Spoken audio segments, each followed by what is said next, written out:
ไอมหากาพย์ของเฟสเฟ่เนี่ยที่ก่อนที่จะขึ้นมาไลฟ์เนี่ย2 ชั่วโมงแม่งยังมีแฉอันใหม่โผล่ขึ้นมาอีกโอ้มาเป็นเรื่องราวเลยพี่บวงยาวเหยียดเลยแล้วผมว่าไม่ได้ตามตั้งแต่แรกพี่บวงเอาแบบว่าสรุปอันเดิมอะกับอัปเดตอันใหม่ล่าสุดให้ทุกคนแบบเท่าทันท่วงทีได้เลยไหมตอนเนี้ยเฟสเฟ่อะโอ้โหอันนี้คือมันคงจะนานมากอะแต่ว่าเอาจริงๆผมก็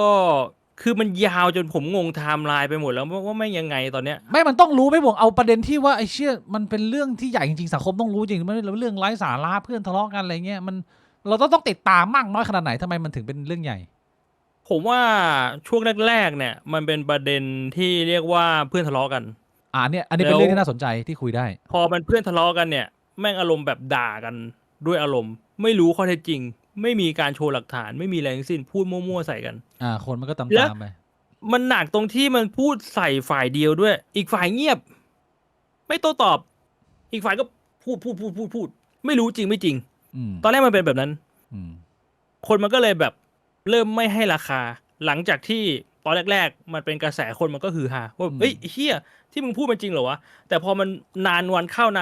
มันก็ยังด่าด้วยอารมณ์มันไม่ได้มีการโชว์หลักฐานคนมันเลยเริ่มเอื่อมไงคนมันเลยแบบสักทีเหอะเมื่อไหร่มึงจะเข้าเนื้อสักทีอันนี้มันเหมือนมึงอินโทรมานานมากแล้วอะถ้าเป็นหนังก็คือแบบว่ามึงอินโทรมาครึ่งเรื่องแล้วอะมึงไม่เข้าเนื้อเรื่องหลักสักทีไม่เสียแต่ว่าวันเนี้ยที่มันเริ่มแบบว่าคนแม่งเริ่มกลับมาให้ความสนใจมันแชร์กันเยอะมันพูดถึงกันเยอะเพราะว่ามันเริ่มเข้าเนื้อแล้วมันเริ่มมีการโชว์หลักฐานแล้วเอาหัวเข้าไปแล้วมันเอาหัวเข้าไปแล้วเลยเป็นยังไงพี่บุ๋มไปดูมาไหมผมไม่ได้ดูนะพี่บุ๋มต้องเล่านะผมไม่รู้คือมันมี2เรื่องหลักๆมั้งตอนเนี้ย1ก็คือเรื่องของการที่เพจเฟสเฟ่ซึ่งก็ไม่รู้นะย้ำอีกครั้งว่าใครเป็นคนทำโพสออกมาโพสต์ประมาณว่าอีกฝ่ายเนี่ยคือเอาญาติมาเป็นพนักงานในบริษัทแล้วก็มีการใช้วิชามารมีการทำนู่นทำนี่เป็นการหลีกเลี่ยงภาษีซึ่งมันผิดกฎหมายหลีกเลี่ยงภาษีเนี่ยผิดกฎหมายอันนี้คือชัดเจนแล้วเขาอธิบายว่าเขาบอกว่าให้ญาติเนี่ยมาเป็นพนักงานแล้วก็บอกญาติว่าเดี๋ยวจะให้เงินเดือนละ50,000พอได้เงินเดือนเยอะเนี่ยฐานเงินเดือนเยอะปุ๊บญาติจะได้ไปเปิดบัตรเครดิตขอวงเงินเยอะแต่ว่าให้จริงๆแค่20,000นะหมายความว่าลงตัวเลขไว้เกินลงตัวเลขไว้50,000ก็คือตอนโอนออกเนี่ยใช้บัญชีบริษัทโอนให้ญาติ50,000ใช่ปะแล้วญาติโอนคืนบัญชีตัวเอง30,000ก็คือญาติได้เงินจริงๆไป20,000แต่ว่าบริษัทสามารถไปลงได้ว่าอันเนี้ยจ่ายไปแล้วต้นทุนในการทำงาน50,000ซึ่งมันจะทำให้ภาษีที่ต้องจ่ายมันน้อยลงอันนี้แหละคือการโกงภาษีใช่ไม่ใช่การลดหย่อนอันนี้คือการโกงผิดกฎหมายแล้วถ้าสมมุติว่ามันสืบเส้นเงินซึ่งมันสืบเส้นเงินได้อยู่แล้วถ้ามันสืบเส้นเงินว่ามันเป็นอย่างนี้จริงก็คือผิดทันทีแล้วมันก็แท็กกรม DSI กรมบังคับคดีอะไรของแม่งด้วยแม่งแท็กเรียกว่าฆ่าเลยอันนี้คือประหารเลยมันไม่ใช่แบบว่าเป็นเพื่อนแฉเพื่อนแล้วก็คือเอามึงมีความผิดทางกฎหมายใช่แล้วก็เดี๋ยวนะคนที่โดนโจมตีก็คือพี่ยัดใช่เขาไม่ได้เขียนชื่อตรงๆแต่มาถึงตรงนี้คือทุกคนแม่งรู้มันพอจะเดาออกใช่แล้วก็แต่ว่าญาติต้องเสียฐานภาษี 50K ไม่แต่ว่าถ้าผมจะไม่ผิดเงินเดือนมันเป็น40วงเล็บ1มันไม่ได้เสียภาษีเยอะแล้วต่อให้เสียภาษีคือบริษัทก็อาจจะบอกได้ว่าเดี๋ยวกูออกให้อันนั้นมันเป็นรายละเอียดปลีกย่อยคือผมก็ไม่ทราบว่าเขาดีลกันยังไงแต่ว่ามันทำได้ทีนี้เนี่ยในโพสต์นั้นแท็ก DSI แล้วก็บอกว่าเนี่ยไปสืบเส้นเงินเลยเจอเงินเทาแน่นอนทิ้งท้ายไว้ด้วยว่าเจอเงินเทาแน่นอนมันเลยแบบเฮ้ยแค่ไอเรื่องว่าเลี่ยงภาษีในบริษัทนี่คือเรื่องเล็กเหรอมีเงินเทาหมายถึงยังไงไม่ได้อธิบายว่าไอ้คำว่าเงินเทาคืออะไรด้วยแต่ว่าอันนี้นี่มันถือว่าเป็นการหมิ่นประมาทแล้วพี่บวงอันนี้ถือว่าใส่ความใส่ร้ายให้มึงเป็นคนมีความผิดทางกฎหมายนั่นเนี่ยหรือเปล่าหรือยังไงไม่แล้วคือทีเนี้ยอันนี้ผมย้ำอีกครั้งผมไม่รู้ว่าใครโพสต์แต่ว่าถ้าเราเดาแบบโง่ๆเลยก็คือมันก็ต้องเป็นฝั่งที่เป็นคู่กรณีคือต่อให้เป็นตัวของพี่ต้าไม่ใช่ก็ต้องเป็นคนรู้จักก็ต้องเป็นทีมเดียวกันแต่ถ้าเป็นแบบนั้นแสดงว่าเรื่องเนี้ยพี่ต้าก็รู้มานานแล้วใช่แล้วเพิ่งมาโพสต์เนี่ยพี่ต้าสมรู้ร่วมคิดด้วยป่ะเพราะว่าตอนที่พี่ต้าอยู่ในบริษัทมันก็ต้องถือว่าพี่ต้าก็ได้ผลประโยชน์จากการเลี่ยงภาษีตรงนี้ไหม อันนี้เราก็ไม่รู้นะแต่อัน ว่า เนี้ยมันเป็นสิ่งที่คนมันพูดกันอันนี้ย้ำอีกครั้ง เป็นสิ่งที่คนมันพูดกัน ผมไม่ได้มาตัดสิน ผมไม่ได้บอกว่าเป็นอย่างนั้น คนตั้งคำถาม แต่ ว่า ว่าเขาสงสัยกันว่าแบบนี้มันเข้าตัวเองหรือเปล่า เพราะมึงรู้มานานแล้วเนี่ย มึงเพิ่งมาแฉเนี่ยแสดงว่ามึงก็มีสมรู้ร่วมคิด มึงก็ได้ผลประโยชน์ด้วย แล้วมันก็เลยวิเคราะห์กันไปต่างๆนานาเลยว่าตอนนี้คงจะคิดว่าแบบคนแฉก็คงโดน แต่ก็คงคิดว่ากูไปกับมึงด้วย เพราะว่ากูโดนมึงเล่นมาจนกูไม่มีทางแล้วกูหมาจนตอกเพราะว่าพี่ต้าเนี่ยโดนพี่ยัดฟ้อง10 ล้านแล้วก็คงจะคิดว่าน่าจะแพ้คดีแน่ๆคือยังไงคือพี่ต้าคิดว่าตัวเองเละแล้วก็เลยแบบว่าในเมื่อมึงทำกูเละกูก็เอามึงไปด้วยแบบนี้หรือเปล่าอันนี้เป็นคำถามที่แบบว่าคนคุยกันแล้วแม่งมีอีกอันนึงมีอีกมันมีอีกอะไรอีกอะก่อนหน้าเนี่ยมันเกินว่ามันเป็นคลิปเสียงหลุดออกมาว่ามีคนคุยกันซึ่งกูจำรายละเอียดไม่ได้แล้วว่าไอ้คลิปเสียงเนี่ยใครมันคุยกับใครมันน่าจะประมาณเป็นคลิปต้ายัดคุยกันฟังออกเลยว่าเป็นเสียงเพื่อนคุยกันแบบเอ้ยคุณลิขิตใช้คำนี้เลยคือเหมือนกูคุยกับมึงแต่บอกว่าเฮ้ยคุณวรุษคุณมาคุยกับผมแบบนี้มันไม่ได้แล้วคุณเป็นแค่พนักงานแต่มึงกับกูคุยกันคุยแบบเนี้ยมึงนึกออกปะตอนที่ทะเลาะกันแล้วอ่ะมันแบบนั้นอ่ะมันเป็นคลิปเสียงนั้นมันหลุดออกมาเว้ยแล้วเพจมันก็โพสให้ดูว่า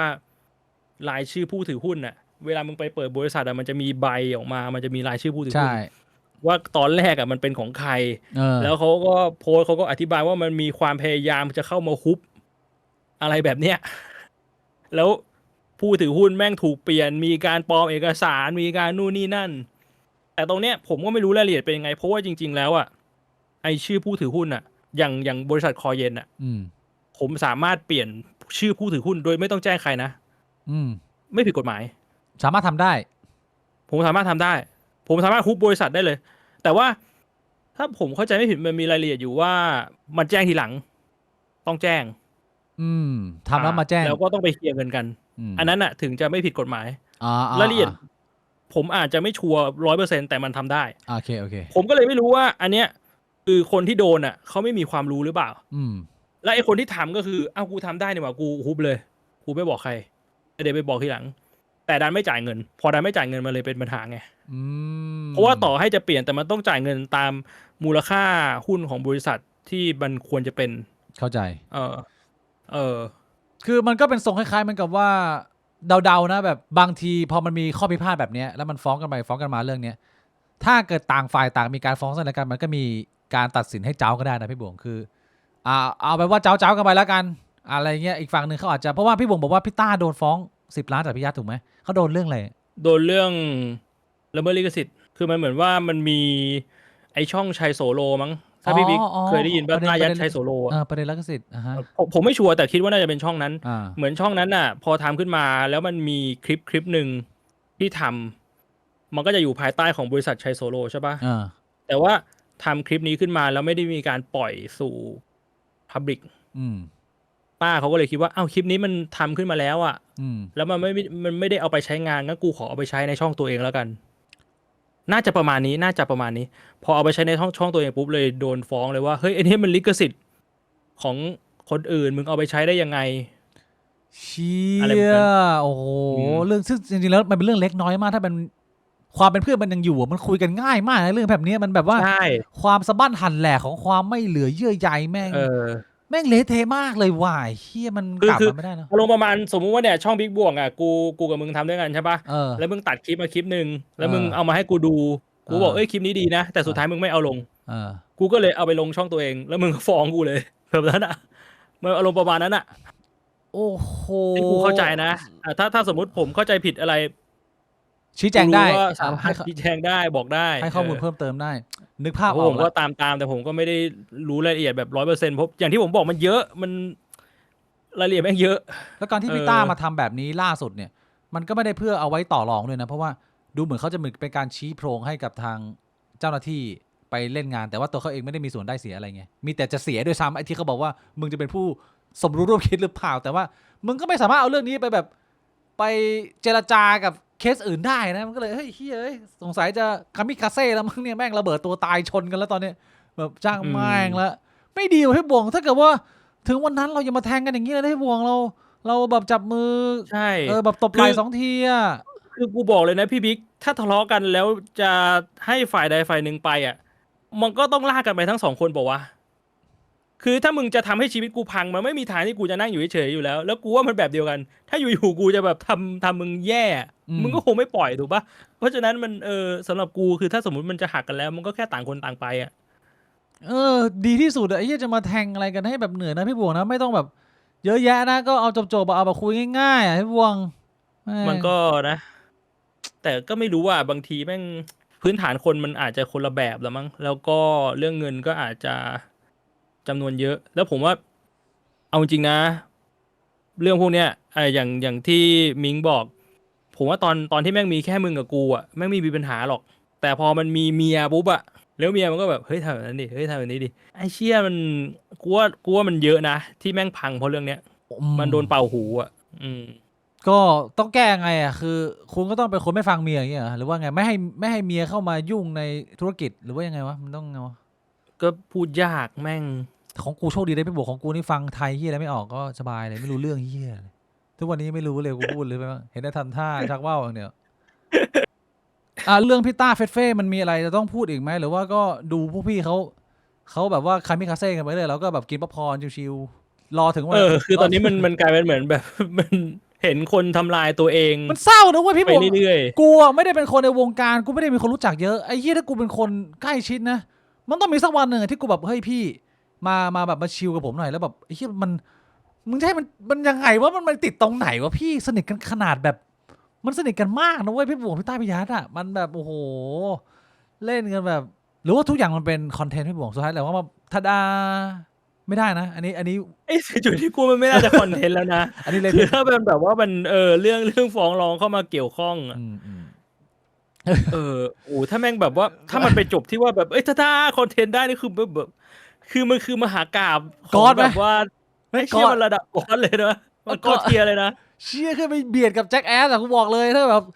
กูยอมเป็นเรื่องยอมขึ้นศาลนะถ้าหมดไปเป็นการเตรียมอย่างเงี้ยก็จะแบบเซอร์ไพรส์คนดูว่าต่างประเทศต้องมาดูงานอ่ะแล้วมึงทำถึงขั้นนั้นได้อ่ะเชี่ยโหดจัดอะยอมเสียเงินเข้ารัฐเพื่อเป็นการแบบทำคอนเทนต์ไม่ใช่นะคือกูมันไม่ได้เสียแค่เงินอ่ะมึงต้องเข้าคุกแน่นอนอ่ะทรงนี้มาอ่ะทรงนี้มามีคนถึงคุกด้วยน่าจะมีคนติดคุกเหรอต้ายัดเนี่ยไม่แน่นะมันแบบ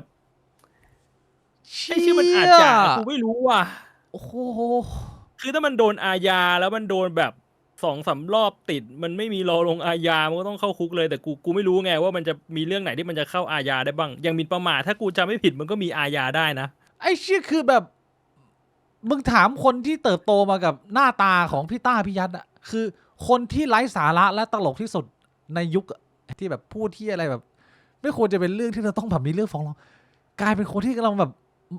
สุดท้ายแล้วไม่มึงก็กูหรือ both of us จะต้องแบบไอ้เชี่ยมันก็เป็นเรื่องใหญ่นะพี่ผมก็ช็อกอะไอ้เหี้ยไม่อยากให้มันเกิดขึ้นแบบนั้นมึงลองนึกภาพอันนี้แบบมั่วทรงขึ้นมานะผ่านไป5 ปีทุกอย่างจบก็คือสรุปเข้าคุกทั้งคู่แล้วไปอยู่ที่เดียวกันเฮียมันเศร้าไปแล้วมึงคิดดูว่าไปอยู่แล้วไปเจอกันนั่งแดกข้าวยังเจอกันอย่างเงี้ยเจอได้คือแบบไอ้เหี้ยเลยมึงเราทำอย่างนี้กันทำไมวะกูว่าสุดท้ายมันจะเป็นเพื่อนรักกันเว้ยว่าแบบเราจะทำอย่างนี้กันเพื่อเฮียอะไรวะที่ฮะแล้วก็นั่งคุยกันแล้วก็ออกมาทำคอนเทนต์ใหม่อาจจะแบบเป็นก๊อดไงไอ้นี่ผมพิจิกไว้ก่อนเลยนะล่วงหน้ากลับมาเป็นเวอร์ชั่นแบบเป็นลูฟี่ที่มีกากบาทผ่าแล้วคอนเทนต์บึมบัมเฟสเฟ่ is back มันเป็นอุทาหรณ์เลยอ่ะมันก็คือเรื่องที่ผมว่าต่อให้ไม่ใช่คนดังมันก็เจอกันเยอะเพียงแต่ว่าคนมันไม่ได้ออกมาพูดคือการทำธุรกิจกับเพื่อนแล้วพอมันเริ่มแตกกันมันน่าเกลียดแค่ไหนความเคารพนะเป็นสิ่งสำคัญนะเกรงใจกันแล้วก็มองไปที่แต่ก็อย่างว่าแหละบางทีเราก็พูดไม่ได้บางทีเราอยู่ในความสัมพันธ์บางคนเขาบอกว่ามึงไม่รู้หรอกทำไมกูหักหลังเพราะว่าความสัมพันธ์ของกูตอนแรกกูดูว่ามันดีแต่มันหักหลังกูไงก็ตอนเนี้ยถึงเวลาที่กูเอาคืนแล้วมันก็จะมีเรื่องราวที่อธิบายกันไม่รู้จบอะไอ้เหี้ยว่าทำไมเราถึงต้องทำแบบนี้ถ้าเราไม่ใช่ตัวคนที่โดนเองแล้วก็ฟังมันก็อีกมุมนึง คือผมว่ามันเลยเป็นสิ่งที่อย่างน้อยๆเนี่ย ถ้าสมมุติเป็นคนรุ่นใหม่แล้วจะเรียนรู้จากอะไรจากเรื่องพวกนี้ก็คือ คุณต้องลองนึกว่าทำยังไงให้คุณไม่มาถึงจุดนี้อ่ะซึ่งมันจะไม่ไปจุดนั้นได้ยังไงอ่ะมันเริ่มจากตร เพราะงไหนว่าหนึ่งเลยคือ เราต้องยึดหลักกฎหมายก่อน คุณจะทำธุรกิจกับเพื่อนเนี่ย คุณต้องเข้าใจกฎหมายก่อนอย่างน้อยๆเนี่ย ถ้าคุณยึดหลักกฎหมายแล้วคุณรู้ว่าเฮ้ยอันนี้ถ้าเพื่อนคุณอยากจะทำแบบนี้แต่มันผิดกฎหมายเนี่ย คุณต้องกล้ายื่นคำขาดเลยว่าเฮ้ยไม่ไปไอ้นะทาเชี่ยอันงนี้นี้ผิดกฎหมายอันนี้ กูไม่ทโอเคำไม่ว่ายังไงกูก็ไม่ทโอเคำถ้าสมมุติว่ามึงอยากจะทำกูไม่อยากหักกับมึงกูยังอยากเป็นเพื่อนมึงอยู่กูขอออกได้ไหม